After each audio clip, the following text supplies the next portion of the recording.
السلام عليكم ورحمة الله تعالى وبركاته. كي دايرين الأحوال؟ نتمنى هذا الفيديو يلقاكم وانتم بخير وعلى خير. اليوم غنحضر معكم بجوج ديال العناصر. غنحضر معكم واحد البوستري او الديسير اللي كيجي هائل بزاف. بلا ما نطول معكم غنمر مباشرة لإعطاء المقادير وطريقة التحضير. بسم الله. اول حاجه غنحتاج باش غنحضر معكم هذا البوستري او الديسير اللي بلا سكر وصحي. موالين السكر يقدروا يديروه. تنحتاج ايترو ديال عصير البرتقال اللي عصرت، وعصير حامضه، و120 غرام ديال دقيق الذره. كناخذ شويه من العصير باش ما يكونش الفيديو طويل، وكنخلط المايزينا. ها هي غير وريت لكم الكميه تاع 120 غرام شحال عطات. غادي نبقى نحرك مزيان حتى يتحيدوا هاد الكروموس. وغادي ناخذ واحد الطنجره وغادي نصب فيها العصير ديال الحامض والعصير ديال البرتقال كما كتشوفوا معايا. ما تبقى من العصير اللي نقصت منه باش درت دقيق تاع مايزينا. غادي نبدا نضيف بشويه والبوطه مهيله. ما غاديش نخليه حتى تيطبخ، غير تيبدا يتقال وغادي ارجع معكم.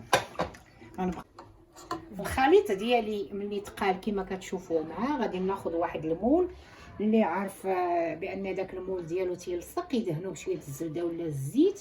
انا ما كيلصقش، غادي ما دهنتوش صافي. غادي ننزل الخليط كامل حتى تيبرد، وغادي ندخلو للثلاجه تقريبا واحد على الاقل 3 سوايع، وغادي نجي ارجع معكم نديكوري.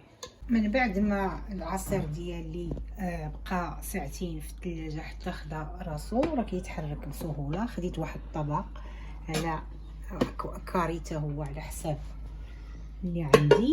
غادي نقلبو بشويه كما كتشوفوا معايا.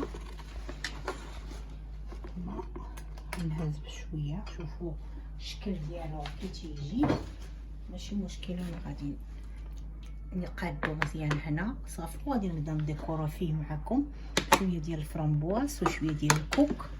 غنحاول ندير الكوك غير في الجناب بحال هكا. هذا الكاري انا عبرت، ولكن ما بقى واحد شويه طايح، ماشي مشكل. غنبقى غاديه هكا حتى نكمل الداره مزيان. تقريبا شي 2 معلقات كبار ديال الكوك، ماشي بزاف. غادي ندير الوسط واحد شويه حتى هو بحال هكا.